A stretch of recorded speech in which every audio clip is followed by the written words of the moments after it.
Kisah Puteri Yatim Piatu yang Sukses. Episode 054. Saya datang kemari untuk menyampaikan hasil dari pertemuan saya dengan rekan-rekan bisnis kita. Dari pertemuan tadi banyak membahas tentang cara mengatasi permasalahan ekonomi yang tidak stabil seperti sekarang ini. Dari hasil semua yang dibahas di pertemuan itu sudah tertulis di suatu lembaran kertas, maka lembaran ini agar bisa dipahami. Setelah menyampaikan dan memberikan lembaran kertas, Maisie permisi pulang. Sebelum ia keluar, Bapak Asgardian melaporkan lagi hasil dari investigasi tadi siang. Maisie hanya berpesan, tolong dikoordinir dengan baik semua jajarannya. Masalah itu lain kali kita bicarakan. Mendengar jawaban Maisie, Bapak Asgardian memahami bahwa sekarang harus diutamakan bagaimana cara menyelamatkan perusahaan dari kemungkinan terjadi keterpurukan. Maisie akhirnya melanjutkan perjalanan untuk beristirahat pulang. Sepulang bos besar, Bapak Asgardian ditelepon oleh Bapak Direksi untuk meminta bantuan apabila bos besar menentukan sikap pada dirinya. Karena ia tidak mau nama baiknya rusak karena masalah ini. Apalagi ia menyadari dari semua direksi bahwa dialah yang pertama pensiun. Hanya beberapa bulan lagi, bagaimanapun nama baiknya tetap bersih setelah ia sudah pensiun nanti. Bapak Asgardian menjelaskan, mudah-mudahan ini tidak diperbesar oleh bos besar. Karena waktu bertemu tadi saya sudah cerita, tetapi bos belum mau membahas tentang itu. Akhirnya telepon mereka akhiri.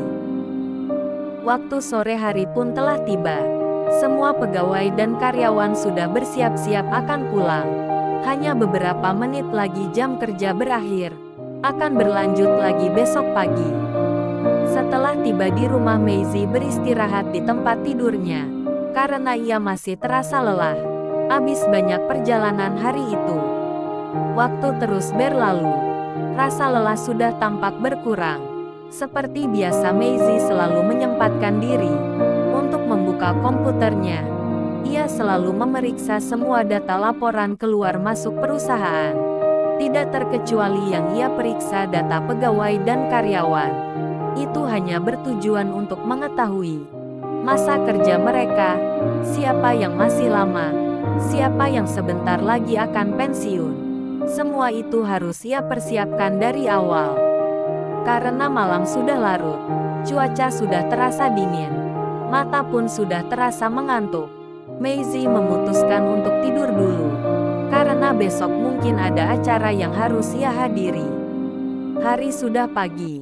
Cuaca hari itu sangat bersahabat.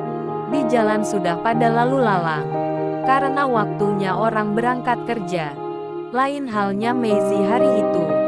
Ia belum punya rencana mau kemana. Akan tetapi ia tetap siap apabila ada informasi dari orang kepercayaannya.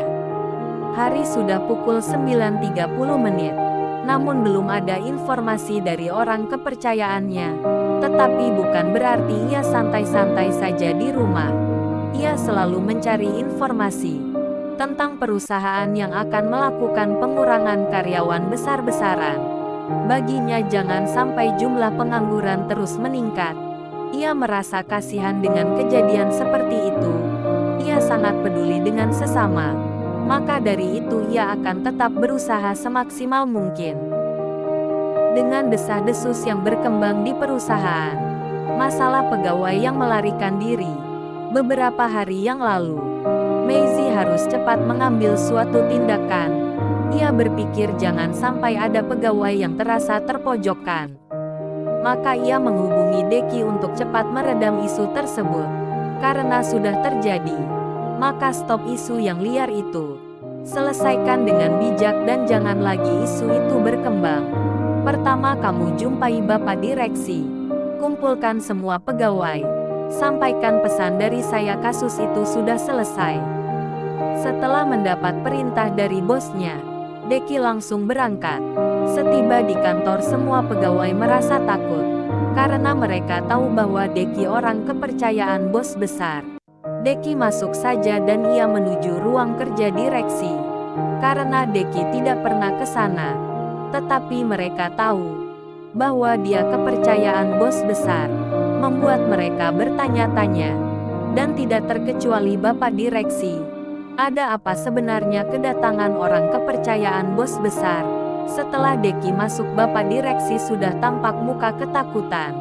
Mungkin dia merasa bersalah akibat ulah anaknya sendiri.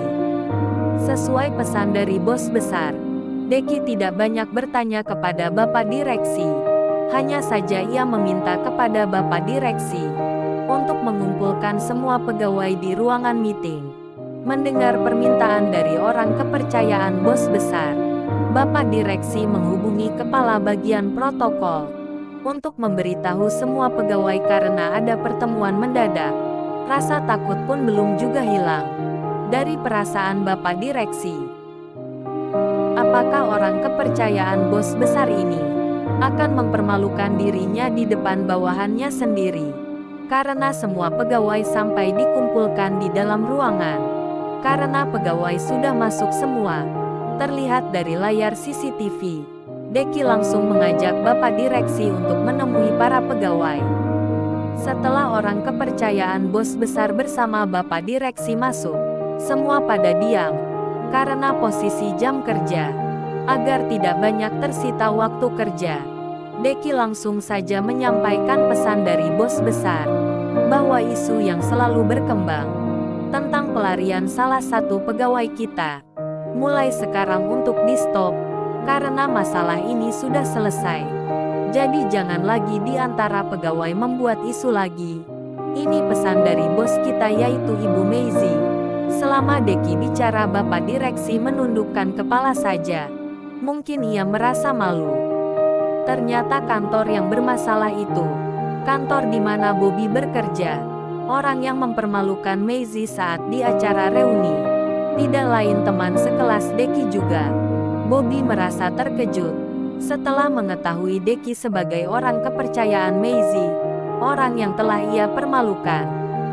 Setelah selesai, Deki permisi pulang, dan semua pegawai tidak terkecuali Bapak Direksi kembali ke ruang kerja masing-masing. Walaupun ada sedikit rasa malu, namun Bapak Direksi sangat bersyukur bahwa orang kepercayaan bosnya bisa meredam isu tersebut. Bahkan ia masih heran, apa maksudnya masalah ini sudah selesai, padahal bos besar belum pernah memanggil dirinya. Rasa heran pun belum hilang dari perasaan Bobby. Bisa-bisanya Deki sebagai orang kepercayaan Meizi, padahal selama ini yang tahunya sebagai sopir angkot, tapi sekarang bisa berubah. Sebenarnya Deki sudah melihat Bobby di dalam ruangan tadi, tapi ia tidak enak untuk menyapanya, karena ia dalam kondisi menjalankan tugas dari bos besar.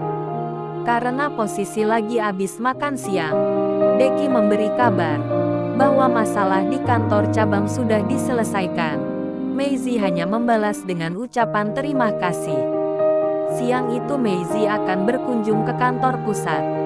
Ia menginformasikan kepada Bapak Direktur untuk mengundang Bapak Direksi yang sedang bermasalah untuk hadir ke kantor pusat sekarang, karena ia akan ke sana. Sekarang saya sedang di perjalanan menuju kantor. Terima kasih Anda tetap setia menonton video ini. Tonton terus video selanjutnya hanya di Rafflesia Channel, agar tidak terlewatkan video yang terupdate terbarunya. Jangan lupa di like, share dan subscribe.